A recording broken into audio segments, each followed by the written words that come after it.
இந்த நாளின் செய்தியினுடைய தலைப்பு கர்த்தரிடத்திலிருந்து நமக்கு வரும் எச்சரிப்புகள் அல்லது கடவுளுடைய எச்சரிப்புகள். அருமையானவர்களே, எச்சரிப்பு அடையாளம் மிக அவசியம். நாம் ஓட்டிச் செல்கிற வாகனம் ஓட்டிச் செல்வதற்கு தகுதி இல்லாததாக இருக்குமாயின் அதிலிருந்து எழுகிற ஒரு ஒலி ஒரு ஆபத்தை உணர்த்தும். அந்த சத்தத்தை நாம் அலட்சியம் பண்ணினால் நாம் ஆபத்துக்குள்ளாக நேரிடும்.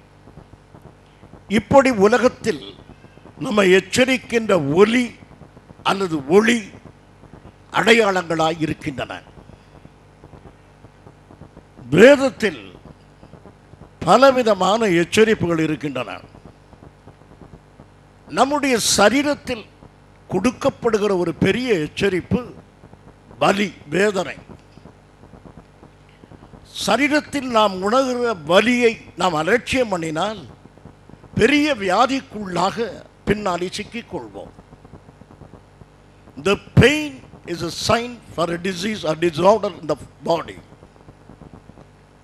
ஆகவே வேதனை என்பது pain is a gift from God. கடவுள் இந்த வலியை நம்முடைய சரீரத்தில் வைத்தது நல்லது. அது தருகிற எச்சரிப்பு நமக்கு ஆசீர்வாதமாக முடிந்து விடுகிறது. லூக்கா சுவிசேஷம் 12ஆம் அதிகாரம் 5 விதமான எச்சரிப்புகளை கொடுக்கின்றன. 4 எச்சரிப்புகள் சீஷர்களுக்கும் மக்களுக்கும், அதாவது கிறிஸ்தவ மக்களுக்கும். 5வது எச்சரிப்பு உலக மக்களுக்கு. அருமையானவர்களே,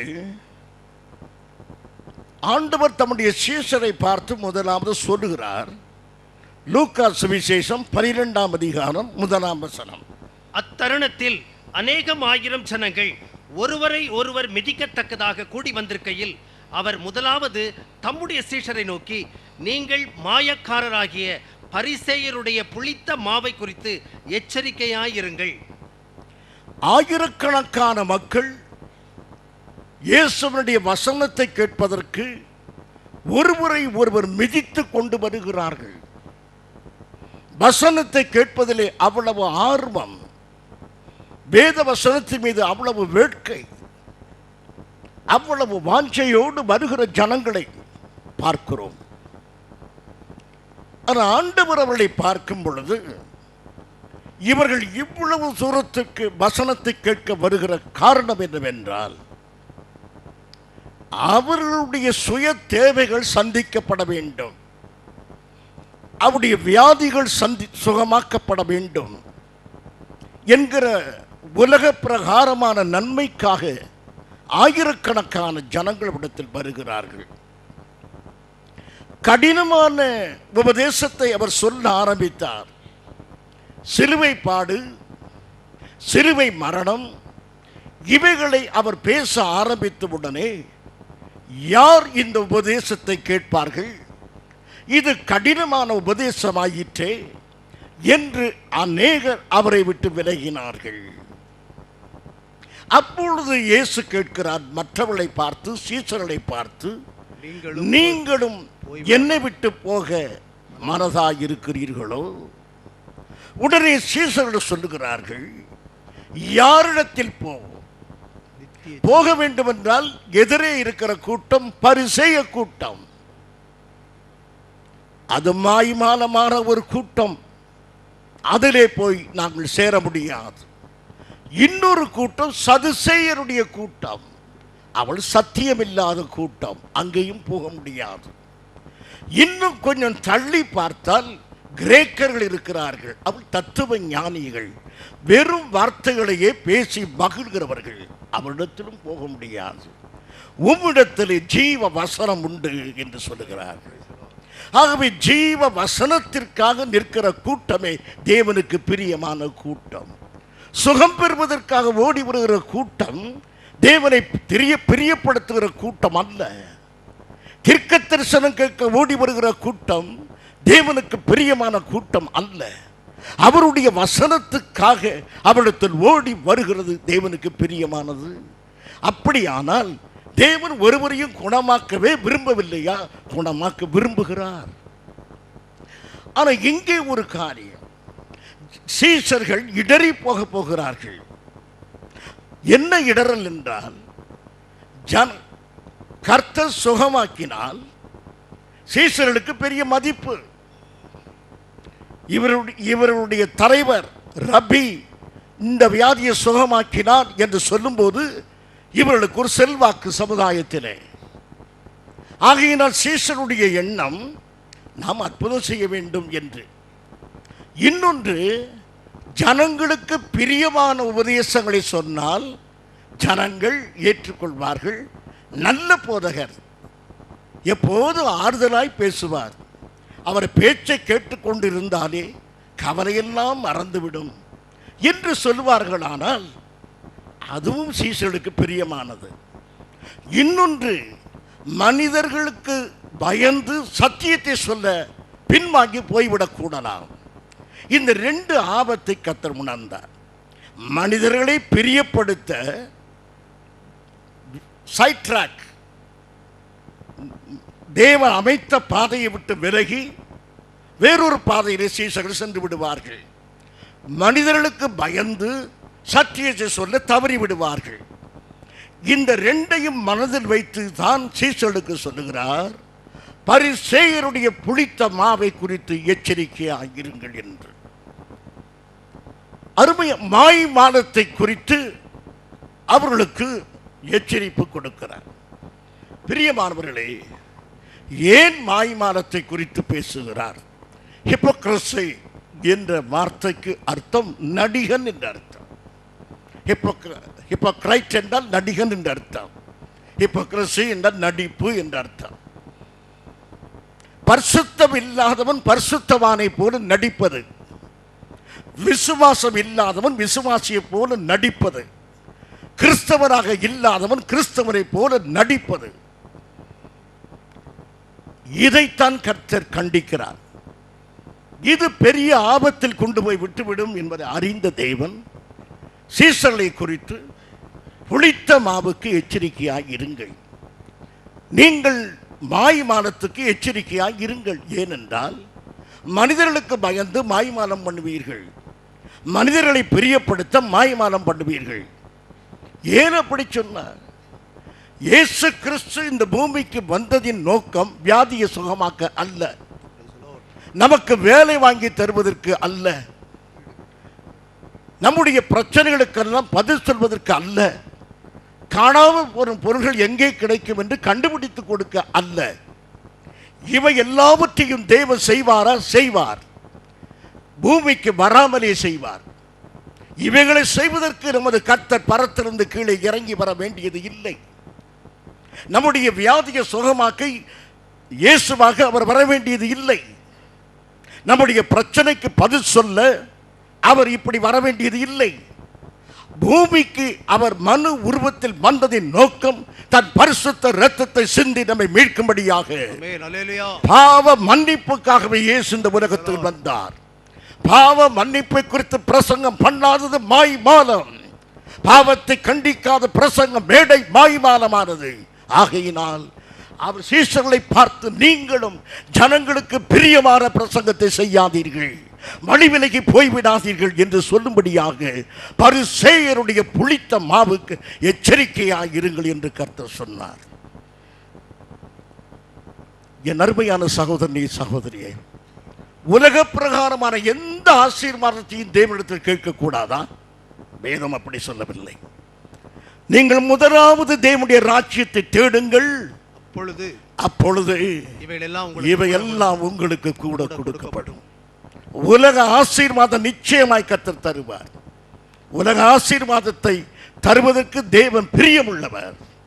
ஆனால் அவர் வந்தது உலக ஆசீர்வாதத்தை தருவதற்காக இந்த பூமிக்கு வரவில்லை. பரலோகத்தில் இருந்து கொண்டே அவைகளை தர முடியும். சாலமோனை ஐஸ்வர்யவனை ஆக்குவதற்கு அவர் பூமிக்கு இறங்கி வர வேண்டிய அவசியம் இல்லை. ஆபிரகாமை ஆசீர்வதிக்க பூமியிலிருந்து கீழே இறங்கி, பரலோகத்திலிருந்து பூமிக்கு இறங்கி வர வேண்டிய அவசியம் இல்லை. பாவியான நம்மை ரட்சிப்பதற்கு அவர் பரத்திலிருந்து கீழே இறங்கி வர வேண்டியதாயிற்று. ஆகவே அருமையானவர்களே, இந்த நாளில் இவைகளையெல்லாம் எனக்கு செய்தால் உண்மை நான் ஏற்றுக்கொள்கிறேன் என்று ஒரு கிறிஸ்தவன் சொல்லுகிறான். என் மகள் வியாதியாய் இருக்கிறாள், நீ சுகமாக்கினால் நான் உண்மை ஏற்றுக்கொள்வேன். இன்றைக்கு அநேகர் சொல்கிறார்கள், இந்த கேன்சர் வியாதி சுகமானால் நாங்கள் குடும்பமே ஞானஸ்தானம் எடுப்போம் என்று. ஆனால் வேதம் சொல்லுகிறது, நீர் என்னை கொன்று போட்டாலும் உமது பேரின் நம்பிக்கையாயிருப்பேன். நீர் என்னை கொன்று போட்டாலும் உமது பேரின் நம்பிக்கையாயிருப்பேன். அத்தகைய நம்பிக்கையை நம்மிடத்திலிருந்து தேவன் எதிர்பார்க்கிறார். சுகமானால் மாத்திரம்தான், என்னை ஆசீர்வதித்தால் மாத்திரம்தான் உண்மை ஏற்றுக்கொள்கிறேன் என்றல்ல. நாங்கள் இடைவிடாமல் ஆராதிக்கிற எங்கள் தேவன் எங்களை தப்புவிக்க வல்லவர். விடுவியாமல் போனாலும் அவரையே ஆராதிப்போம். That should be our spirit. That should be our faith. இதுதான் நம்முடைய விசுவாசமாக இருக்க வேண்டும். அருமையானவர்களே, அவ்விதமான விசுவாசத்தை கர்த்தர் எதிர்பார்த்தார். சீஷர்கள் அந்த விசுவாசத்தை உருவாக்க வேண்டும். ஏனென்றால் இம்மைக்காக மாத்திரம் கிறிஸ்துவ மீது நம்பிக்கை உள்ளவர்கள் உலகத்தின் எல்லா மனுஷரை பார்க்கிலும் பரிதபிக்கப்படத்தக்கவர்கள். சுகத்திற்காக, பணத்திற்காக, உலக ஆசீர்வாதத்திற்காக மாத்திரம் இந்த ஆராதனைக்கு நீங்கள் வருவீர்கள். ஆனால் உலகத்தில் உள்ள எல்லா மனுஷரை பார்க்கிலும் நாம் பரிதாபமான மக்கள் என்று வேதம் சொல்லுகிறார். ஆகவே பிரியமானவர்களே, இந்த நாட்களிலே இந்த மாய்மாலமான காரியங்களுக்கு எச்சரிக்கையாக இருக்க வேண்டும். மாய்மாலம் எங்கே தொடங்குகிறது என்றால் பிரசங்க மேடையில். அதனால தான் பிரசங்கிக்க போகிற சீஷர்களை பார்த்து கர்த்தர் எச்சரித்தார். உங்களுடைய பிரசங்கத்தில், நீங்கள் பேச போகிற காரியத்தில் நீங்கள் மாய்மாலம் இல்லாதபடி பாருங்கள் என்று அவர்களுக்கு கர்த்தர் சொல்லுகிறார். வாசியுங்கள் மறுபடியும் 12:1. அத்தருணத்திலே அநேகம் ஆயிரம் ஜனங்கள் ஒருவரை ஒருவர் மிதிக்கத்தக்கதாக கூடி வந்திருக்கையில் அவர் முதலாவது தம்முடைய சீஷரை நோக்கி, நீங்கள் மாயமாகிய பரிசேயருடைய புளித்த மாவை குறித்து எச்சரிக்கையாயிருங்கள். The leaven, the yeast is the hypocrisy, the life of the Pharisee. Jesus warned the disciples first. சீஷர்களை கர்த்தர் எச்சரிக்கிறார். இந்த பரிசேயருடைய மாய்மாலத்தை குறித்து நீங்கள் எச்சரிக்கையாகிறீர்கள்.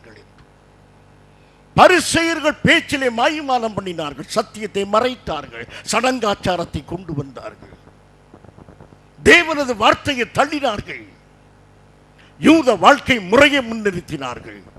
என் பிரியமான சகோதரனே, சகோதரியே, இந்த நாட்களிலும் நீங்கள் எச்சரிக்கையோடு இருக்க வேண்டும். கலாத்தியர் 5ஆம் அதிகாரம் 9ஆம் வசனம் இப்படி சொல்லுகிறது. கலாத்தியர் 5:9. கொஞ்சம் சீக்கிரமாய் வாசியுங்கள். கலாத்தியர் 5ஆம் அதிகாரம் 9ஆம் வசனம் இப்படி சொல்லுகிறது. புளிப்புள்ள கொஞ்சம் மாவானது பிசைந்த மாவு அனைத்தையும் உப்ப பண்ணும். கொஞ்சம் மாய்மாலமானது முழு வாழ்க்கையும் கெடுத்து போடும். மாய்மாலம் சிறிய அளவில் ஆரம்பிக்கும். எப்படி தெரியுமா? ஒரு சகோதரன் நீங்க சந்திக்கிறீர்கள் வழியிலே, அவர் பிரைஸ் தி லார்ட் சொன்னால் நான் அவருக்கு பிரைஸ் தி லார்ட் சொல்லுவேன். இது அவருக்கல்ல, கர்த்தருக்கு தான் சொல்லுகிறோம். ஆனால் இப்படி சொல்லுவோம். பிறகு அவர் எதிர வரும்போது பார்க்காத மாதிரி அங்கே நிற்போம். அவர் பிரைஸ் தி லார்ட் சொன்னோன்னே, பிரதர் உங்களை கவனிக்கவே இல்லையே. இது மாய்மான துவக்கம். இது சின்ன அளவு. அதன் பிறகு அது முழு மாவையும் உப்ப பண்ணும் என்று சொல்வது போல மாய்மாலக்காரர்களாகவே மாறிவிடுவோம். முழுவதும் மாய்மாலமாக மாறிவிடுவோம். ஆரம்பத்திலேயே எச்சரிக்கையாக இருங்கள் அருமையானவர்களே. உலகத்திலேயே மிக பெரிய கொடிதான பாவம் இந்த மாய்மாலமாக இருக்கிறபடியினாலே கர்த்தர் அவளை எச்சரித்தார். இந்த நாட்களில் அருமையானவர்களே, மாய்மாலம் என்பது தவறான உபதேசத்தினாலே உருவாக்கப்பட்டு விடுகின்றன. சில சமயங்களில் இன்னைக்கு அநேக வீடுகளில் ஜெபத்துணி இருக்குது. ஜெபம் இல்லாவிட்டாலும் என்ன இருக்கிறது? ஜெபத்துணி இருக்குது. இன்னும் கொஞ்ச நாள்ல ஜெப போர்வை வரும். இனி ஜெப அங்கி வரும், ஜெப சட்டை வரும். இதெல்லாம் வரப்போகிறது இனி உள்ள காலத்தில். உடனே சொல்கிறார்கள், பவுலுடைய உருமால்களையும் கச்சைகளையும் கொண்டு போட்டதினாலே வியாதி சுகமாகவில்லையா? பவுலுடைய உருமால்கள் கச்சைகளை கொண்டு போட்டதினாலே வியாதியை சுத்தமாக்கின. அதனாலே வேதம் சொல்லுகிறதா, உங்களில் ஒருவன் வியாதிப்பட்டால் பாஸ்டருடைய ஸ்லாக் ஷர்ட்டை கொண்டு போடுங்கள், வியாதி சுகமாகும் என்று வேதம் சொல்லுகிறதா? வேதத்தில் அப்படி ஒரு வசனம் இருக்கிறதா? ஊழியக்காரன் வஸ்திரம் இல்லாமலே விரட்ட வேண்டிய நிலைமை இருக்குமே, அவன் வஸ்திரத்திலே வல்லமை இருக்கும் என்று இருக்குமானால், என் பிரியமான சகோதரனே சகோதரியே, உருமால்களையும் கச்சைகளையும் போட்டு சுகமாக்க வேண்டிய அவசியம் என்ன ஆண்டவருக்கு? ஒன்று, பவுல் சினகாகிலே பிரசங்கம் பண்ணுகிறார். 3 மாதம் ஜெப ஆலயத்திலே வல்லமையாக பவுல் பிரசங்கம் பண்ணினார். ஆக்கில்லா பிரிஸ்கில்லாவுடைய ஊழியத்தினாலே அவருக்கு சினகாகிலே பிரசங்கம் பண்ணக்கூடிய வாய்ப்புகள் ஏராளமாக இருந்தன. திடீரென்று 3 மாதம் கழித்து சூழ்நிலை மாறிவிட்டது. பவுல் சினகாகுக்குள் வரக்கூடாது என்று வெளியே தள்ளப்பட்டார். ஜெப ஆலயத்துக்குள்ளே வரக்கூடாது என்று பவுலை தள்ளினார்கள். இப்போது பவுலுக்கு நெருக்கடி. பவுல் வெளியே நின்று பிரசங்கம் பண்ண வேண்டும், ஆலயத்தில் பிரசங்கம் பண்ண முடியாது. ஆக்கில்லா பிரிஸ்கில்லா அவர்கள் பிரசங்கம் பண்ண முடியும், ஆனால் யார் பிரசங்கம் பண்ண முடியாது?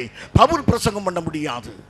பவுலுக்கு நெருக்கடி. கர்த்தர் பார்த்தார், நான் அனுப்பின தேவ மனிதன் என்று பவுலை நிரூபிக்க வேண்டும் என்பதற்காக வேதம் சொல்லுகிறது, God performed special miracles in the hands of St. Paul.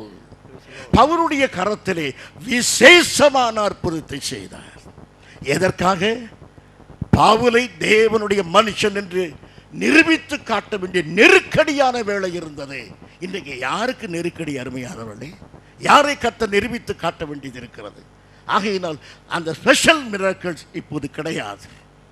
அவைகளை ஸ்பெஷலாக கர்த்தர் செய்யலாம், ஆனால் உருமாலையும் கச்சையும் கொண்டு போடும்படி வேதம் சொல்லவில்லை. ஆகையினால் அருமையானவர்களின் இவைகளில் எல்லாம் நீங்கள் ஜாக்கிரதையாக இருக்க வேண்டும். ஜெப கர்ச்சிப்பு வாங்காதீர்கள் அருமையானவர்களே. யாராவது உங்களுக்கு ஜெப கர்ச்சிப்பு இருக்குன்னா கர்ச்சிப்புன்னு போக சொல்லுங்க. அதை வாங்காதீர்கள், அது நமக்கு வேதத்தின்படி சரி அல்ல. வாங்கி வைத்திருக்கிறீர்களோ?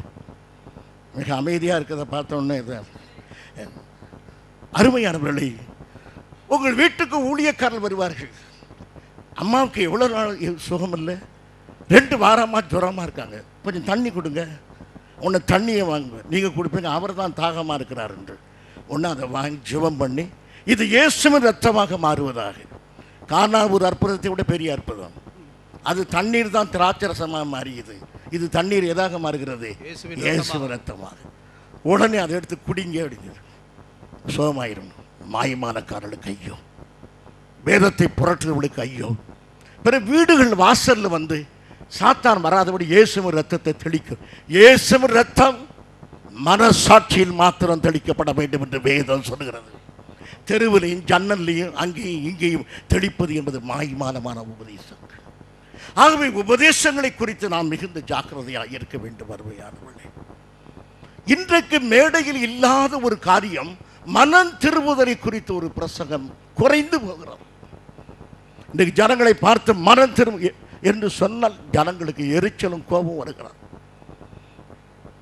என்னை இன்றைக்கு ஒருவர் பேச அழைத்திருக்கிறார் மாலையில். அவர் மிக தயங்கி என்னச்சு சொன்னார், பாஸ்டர் நாளைக்கு பேசும்போது கொஞ்சம் ஆறுதலாக பேசுங்க. நான் இனிதான் ஆறுதல் வசனத்தை தேடி பார்க்க போனேன். உங்களுக்கு நான் ஆறுதலாகத்தான் பேசுகிறேன். என் பிரியமான சகோதரி சகோதரிய, பிரசங்கத்தை அவர்களே தெரிந்தெடுக்கிறார்கள். போதகர் இதை பிரசங்கம் பண்ண வேண்டும் என்று. பரிசுத்தத்தை குறித்து இன்றைக்கு பிரசங்கம் குறைந்து வருகிறது.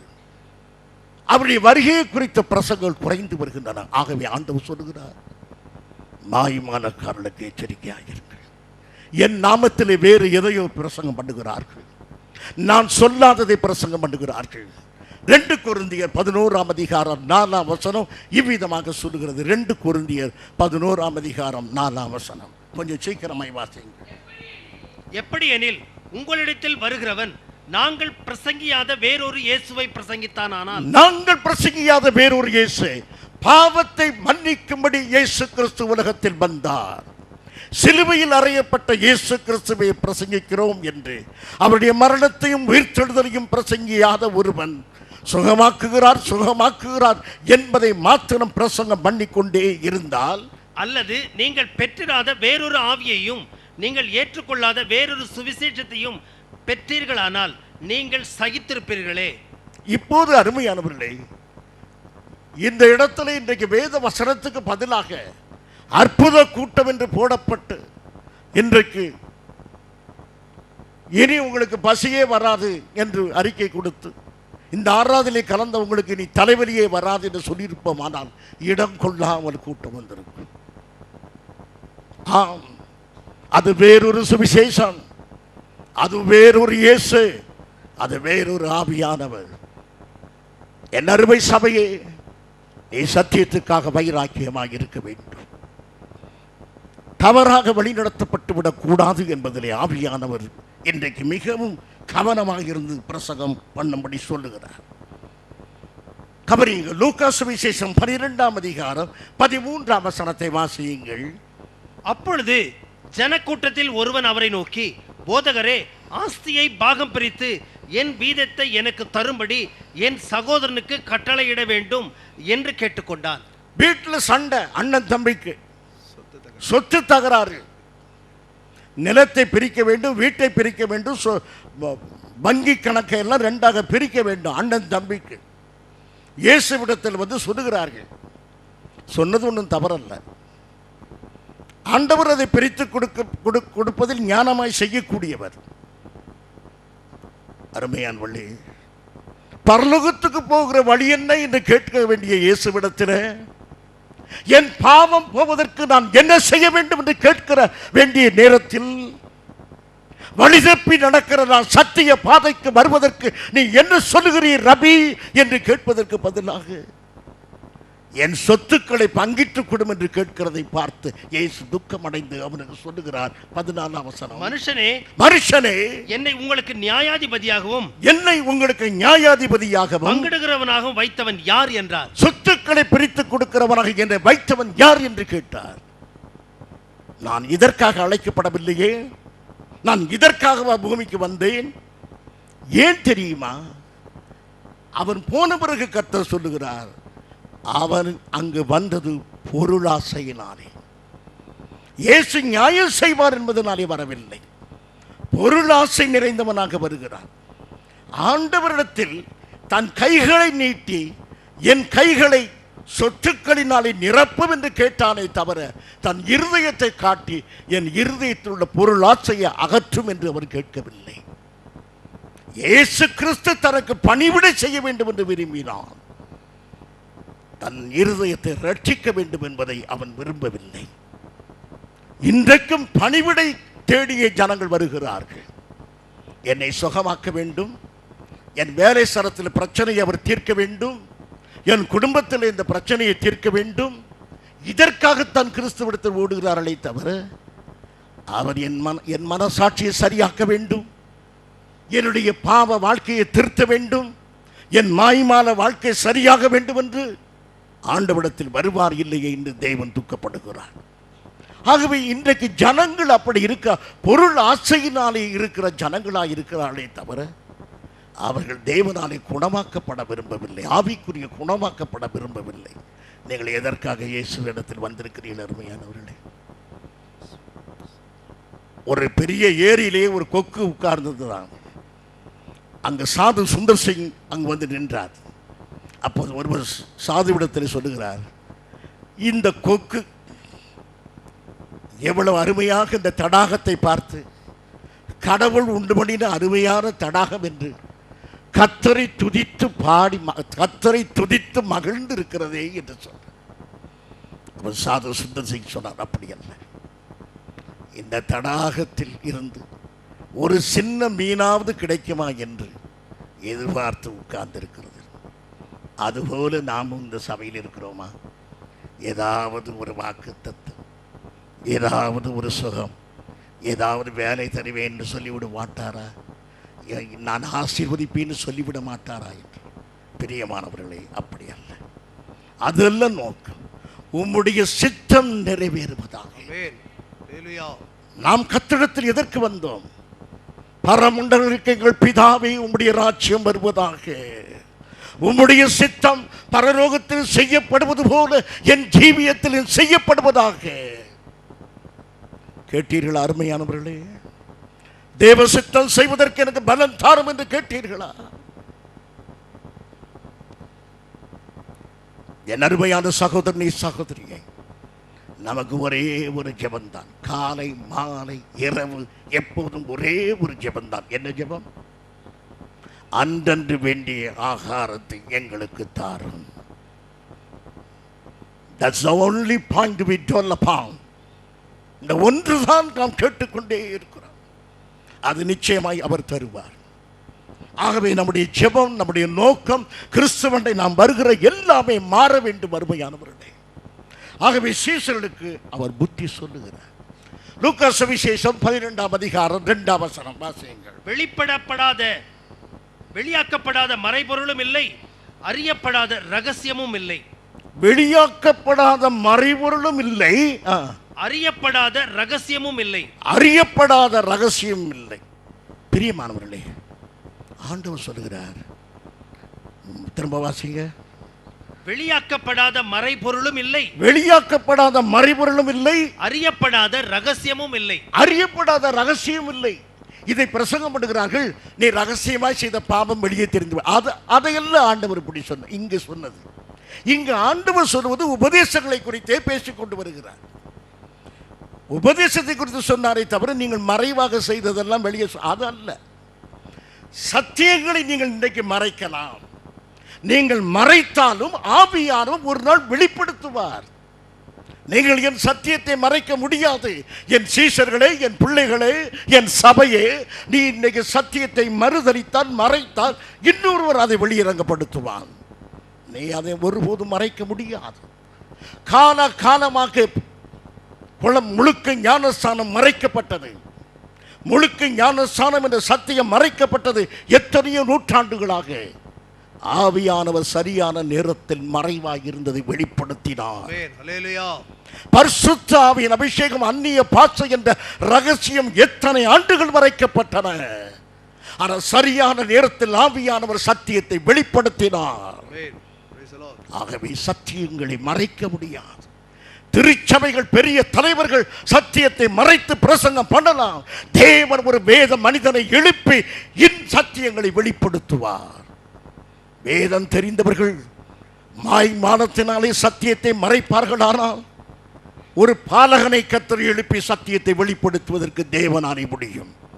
இந்த கற்களை கொண்டு கர்த்தர் பேச வைப்பார் அருமையானவர்களே. ஆகையினால் சத்தியத்தை மறைக்காதீர்கள். சத்தியம் மறைக்கப்படுகிற இடத்துக்கு ஆதரவு கொடுக்காதீர்கள் அருமையானவர்களே. தொலைக்காட்சியில் நீங்கள் பார்த்து கொண்டிருக்கிற பிரசங்களை கூர்ந்து கவனியுங்கள், உங்களை அது எங்கே நடத்துகிறது என்று. பிரியமானவர்களே, ஆகையினால் சத்தியங்கள் என்பது மறைக்கப்பட முடியாத ஒன்று. இன்றைக்கு மறைத்தது போல காணப்படலாம். இந்த வேத புத்தகமே எத்தனையோ நூற்றாண்டுகள் மறைக்கப்பட்டிருந்தது. இந்த வேத புத்தகத்தை ஒரு கிறிஸ்தவனாலே வாசிக்க முடியாதபடிக்கு திருச்சபை தடை போட்டு வேத புத்தகத்தை சங்கிலியினால் கட்டி வைத்த நாட்கள் இருந்தன. மார்ட்டின் லூதர் என்ற தேவ மனிதனை கர்த்தர் எழுப்பி சத்திய வேதத்தை வெளிப்படுத்தினார். விசுவாசத்தினாலே நீதிமான் பிழைப்பான் என்று சத்தியம் முழங்க ஆரம்பித்தது. என்னை கேட்கும் என் அருமையான சகோதரனே, சகோதரி, சத்தியத்தை மறைக்க முடியாது. கர்த்தர் நிச்சயமாக வெளிப்படுத்துவார். 12:3 வாசியுங்கள். ஆதலால் நீங்கள் இருளிலே பேசினது எதுவோ, நீங்கள் இருளிலே பேசினது எதுவோ அது வெளிச்சத்திலே கேட்கப்படும். ஆம் பிரியமானவர்களே, இருள், பரிசுத்தவான்கள் சிறைச்சாலையிலே போடப்படுகிறார்கள். இருண்ட சிறையில் இருக்கிறார்கள்.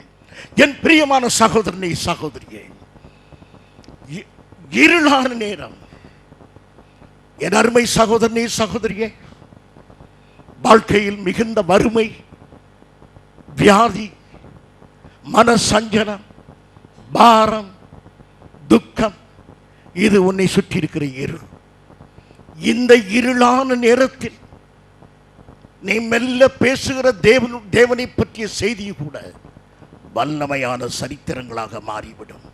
ஒருவேளை நீ எண்ணலாம், இந்த மரண படுக்கையிலிருந்து நான் இயேசுவை பற்றி சொல்வதில் என்ன பிரயோஜனம்? இந்த மறுமையான நிலையில் இருந்து கொண்டு நான் ஆண்டவரை பற்றி சொல்வதில் என்ன லாபம் என்று. இருளில் பேசுவது வெளிச்சத்திலே கேட்கப்படும். நீ இருளான இடத்தில் இருந்து கொண்டு, இன்றைக்கு பிரச்சனைக்குள்ளே இருந்து கொண்டு நீ சத்திய வசனத்தை சொல்வாயானால் அது வெளியரங்கமான வல்லமையான காரியத்தை செய்யும். நான் உங்களுக்கு உதாரணம் சொல்ல விரும்புகிறேன். ரோலண்ட் டெய்லர் என்பவர் ஒரு தேவ மனிதன். 1555 ஆண்டு இங்கிலாந்து நாட்டில் எட்வர்ட் அரசருக்கு பிறகு அரசியல் எல்லாம் மாறி போய்விட்டது. சத்தியத்தை பேசுகிற ஊழியக்காரர்கள் சிறைபிடிக்கப்பட்டார்கள். தேவனுக்காக இந்த பரிசுத்தவான்களை சிறைபிடித்தார்கள். ரோலண்ட் டெய்லரை பிஷப் அழைத்து சொன்னார், நீ பிரசங்கிக்கிற சத்தியத்தை மறுதலித்து விடு என்றார். முடியாது. அவரை சிறைச்சாலையில் போட்டார்கள். அவர் தனிமையான சிறைச்சாலையில் இருந்து, அந்த இருளான சிறையில் இருந்து அவர் மௌனமாக இருக்கவில்லை.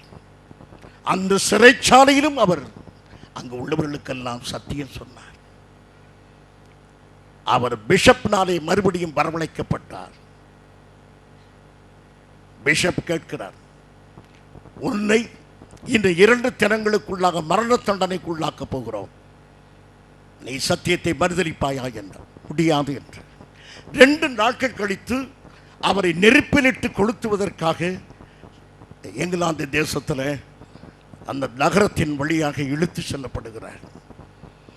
சாலையினுடைய இரு மருங்கிலும் அவருடைய சபை மக்கள் நின்று, எங்கள் போதகரே, எங்களை சத்தியத்தில் நடத்தியவரே இப்படி செய்கிறான் என்று கண்ணீர் மல்க கதறி துடிக்கும் போது அவர் மத்தியிலே போகிறார். எல்லாருக்கும் கையசைத்து சொல்லுகிறார், நான் நேசிக்கிற என் தேவனது வார்த்தையை உங்களுக்கு பிரசங்கம் பண்ணினேன்.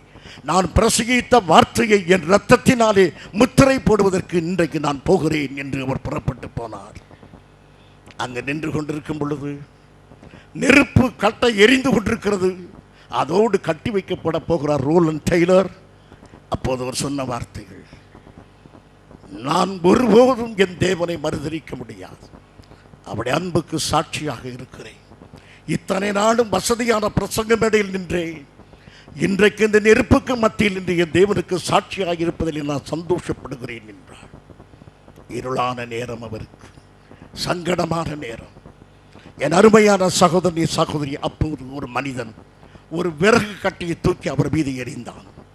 அது அவர் தலையில் பட்டு இரத்தம் வடிந்து கொண்டிருக்கு. அப்போது சொல்கிறார், அரசாங்கமே எனக்கு பெரிய தண்டனையை கொடுத்திருக்கும் போது நீ எதற்காக இந்த சிறிய தண்டனையை மேலும் கொடுக்கிறாய் சகோதரனே என்ற. நெருப்பு பற்றி எரியும் போது ஒரு மனிதன் திடீரென்று வந்து அவருடைய தலையை கோடரினால் வெட்டினான். அவர் செத்து நெருப்பில் விழுந்து எரிந்து சாம்பலானார். இது வேத சரித்திரம். அந்த மனிதருடைய வாழ்க்கை இருள் சூழ்ந்தது. உலக பிரகாரமான இருண்ட நேரம். அந்த அந்தகார வேளையிலே அவர் சொல்லிய ஜீவனுள்ள வார்த்தைகள், 1555 ஆண்டிலே அவர் சொன்ன ஜீவ வார்த்தைகள் 2007 இந்த பிரசங்க மேடையிலே துணிக்கிறது. இருளிலே சொல்லப்படுவது வெளிச்சத்திலே கேட்கப்படும். ஆகவே அருமையானவர்களே, எந்த நெருக்கத்திலும் எந்த உபத்திரவத்திலும் நீங்கள் தேவனுக்கு தைரியமாயிருங்கள். அடுத்து, உன் அறை வீடுகளை வாசிங்கள். நீங்கள் அறைகளில் காதிலே சொன்னது எதுவோ அது வீடுகளின் மேல் கூறப்படும். சிறைச்சாலை அறையிலே, ஒரு சின்ன அறையிலே பவுல் தங்கியிருந்தார். அந்த சிறைச்சாலையிலே அவர் சொன்ன வார்த்தைகள் எல்லாம் வேத புத்தகங்களாக வடிவெடுத்து விட்டன. இன்றைக்கு திருச்சபையின் பிரசங்க மேடையிலும் அலங்காரமாய் இருப்பதும், இன்றைக்கு வல்லமையாய் பிரசங்கிக்கப்படுகிற ஜீவ வார்த்தைகள் எல்லாம் அந்த சின்ன அறையிலே பவுல் சொன்ன ஜீவ வார்த்தைகள். என் அருமை சகோதரனே சகோதரி, சூழ்நிலைகள், சந்தர்ப்பங்கள் உங்களை ஒரு சின்ன அறையிலே பூட்டி வைத்து விடலாம். நான் உங்களுக்கு சமாதானமான வார்த்தை சொல்லுகிறேன். உங்கள் வீட்டிலே ஒரு சின்ன அறை, அந்த சின்ன அறையிலே உங்கள் பக்கத்தில் வந்து நிற்கிற சின்னஞ்சிறு குழந்தைகள், அந்த குழந்தைகளுக்கு நீங்கள் சொல்லிக் கொடுக்கிற வார்த்தைகள், உங்களுடைய முழங்காலை பிடித்துக்கொண்டு, உங்கள் கரங்களை பிடித்துக்கொண்டு, உங்கள் படுக்கை அறையிலே உங்கள் முகத்தை பார்த்து அப்பா அம்மா என்று சொல்லுகிற சின்ன குழந்தைக்கு நீங்கள் சொன்னீர்கள் அல்லவா, கர்த்தர் என் மேய்ப்பராய் இருக்கிறார், நான் தாழ்ச்சியுடையே, என் ஆத்துமாவே கர்த்தரை ஸ்தோத்திரி. இப்படி சொன்ன வார்த்தைகள் அந்த சின்ன அறையிலே உங்க சின்ன பிள்ளைகளுக்கு சொல்லிக் கொடுத்த வார்த்தைகள் வெளியரங்கமாக உங்க பிள்ளைகளால் என்னாலே அறிவிக்கப்படும். ஆகையினாலே அறையிலே சொல்லப்பட்ட வார்த்தைகள் கூட வல்லமையாய் வெளியே புறப்பட்டு செல்லும். ஆகையினாலே படுக்கை அறையோ, சிறைச்சாலையோ, வியாதியோ, மரண கண்ணியாக இருளோ எதற்கும் பயப்படாமல் சத்தியத்தை சொல்லுங்கள், சத்தியம் நிச்சயமாய் துணிக்கும். இதைத்தான் ஆண்டவராகிய இயேசு கிறிஸ்து அவர்களுக்கு சொன்னார். அருமையானவர்களே, இப்போது நாம் வாசிப்போம் லூக்கா 12:7. உங்கள் தலையில் உள்ள மயிரெல்லாம் எண்ணப்பட்டிருக்கிறது, ஆகையால் பயப்படாதிருங்கள். அநேகம் அடைக்கலான் குருவிகளை பார்க்கிலும் நீங்கள் விசேஷித்தவர்களாய் இருக்கிறீர்கள். அருமையானவர்களே, உங்கள் தலையில் உள்ள முடியெல்லாம் எண்ணப்பட்டிருக்கிறது. ரொம்ப சந்தோஷம். அவங்க கவலை சில பேருக்கு அது காலையில் தலை வரும்போது எவ்வளவு முடி சீப்போட வந்துட்டு, இந்த அட்வர்டைஸ்மெண்ட் இதை வாங்கி போட்ட பிறகு உள்ள முடியும் போச்சப்பா. எல்லாருக்கும் கவலை, தலைமுடி போனால் ஒரு கவலை. வேதம் சொல்லுகிறது உங்கள் தலைமுடி எல்லாம் எண்ணப்பட்டிருக்கிறது. உடனே என்ன எண்ணுகிறீர்கள்? பரலோகத்தில் ஒரு தேவதூதன் இருக்கான், அவனுக்கு என்ன டிபார்ட்மெண்ட்? Hair counting. சொல்லுங்க. தலைமுடியெல்லாம் எண்ணி கணக்கு வச்சு, இன்றைக்கு காலையில் ராஜ்யசபை தரையிலிருந்து ஒன்று கீழே விழுந்தா உடனே அந்த அவன் தேவதூதன், ஓ ராஜ்யசபை தரையிலிருந்து ஒரு முடி விழுந்து விட்டதை, ஒன்று உங்களுக்கு, இங்கே ஒரு அம்மாவுக்கு ஒன்று, ஓஹோ 10-15 வந்து விட்டது. இது அல்ல. இப்படி கணக்கு கர்த்தர் வைக்கவும் மாட்டார். அப்படி கணக்கு வைக்கிற தெய்வம் அல்ல. என்ன அர்த்தம்? நீங்கள் போய் சொல்வீங்களா யார்ட்டையாவது, சிஸ்டர் ஒரு காரியம் தெரியுமா, போன மாதம் 14ஆம் தேதி 2 முடி கீழே விழுந்துருச்சு. அட பைத்தியம் அப்படின்னு சொல்ல மாட்டார்கள். நம் தலையிலிருந்து கீழே விழுகிற முடி அற்பமான செயல், இன்சிக்னிஃபிகன்ட். அதை குறித்து நாம் ஒரு பாரமாக, ஒரு நிகழ்ச்சியாக எண்ணவே மாட்டோம். அதையும் கர்த்தர் எண்ணுகிறார். நம்முடைய வாழ்க்கையில் நடக்கிற எந்த சிறிய நிகழ்ச்சியும் தேவனுக்கு தெரியும். அதில் இன்னொரு காரியத்தை சொல்லுகிறார், உன் தலைமுடியெல்லாம் எண்ணப்பட்டிருக்கிறதுனால இன்றைக்கு நூதன பிரசங்கியார் சொல்லுகிறார், உன் தலைமுடி எல்லாம் அவருடைய கணக்கில் இருக்கிறது. ஆகவே உன் தலையிலிருந்து நீ விசுவாசித்தால் ஒரு முடி கூட கீழே விழாது. ஒன்று நீங்க என்ன சொல்லுவீங்க? அல்லேலூயா. அதற்காக கர்த்தர் வசனத்தை சொன்னார். தலைமுடி விழாமல் இருப்பதற்காக சொன்னார். என்ன சொல்லியிருக்கிறார்? அந்த தலைமுடி விழுகிற சிறிய நிகழ்ச்சியானாலும் எனக்கு தெரியும், என் சித்தம் இல்லாமல் ஒன்று நடக்காது. என் பிரியமான சகோதரனே, சகோதரியே, தலைமுடி கீழே விழும். அதை தேவன் தடுக்க மாட்டார். உங்கள் பிள்ளைகளுக்கு வியாதி வருகின்றன, வரும். நீங்கள் தடுமாறி போகிறீர்கள், வாழ்க்கை நடக்கும். பண கஷ்டம் வருகிறது, வரும். இயற்கை, இவைகள் எல்லாம் நடக்கும். கர்த்தர் சொல்லுங்க, தலைமுடி விழுவது போல இப்படி பிரச்சனைகள் எல்லாம் வரும், அது எனக்கு தெரியும். ஆகவே நீங்கள் அறிந்து கொள்ள வேண்டியது, இது என் தேவன் அறியாதது அல்ல, இது என் கர்த்தருடைய அறிவுக்குள்ளே இருக்கிறது. என் தேவன் இதை எல்லாவற்றையும் அறிந்திருக்கிறார் என்ற அந்த அறிவிலே நீங்கள் ஆறுதல் அடையுங்கள். என் தேவன் இதை கவனித்துக் கொண்டிருக்கிறார்.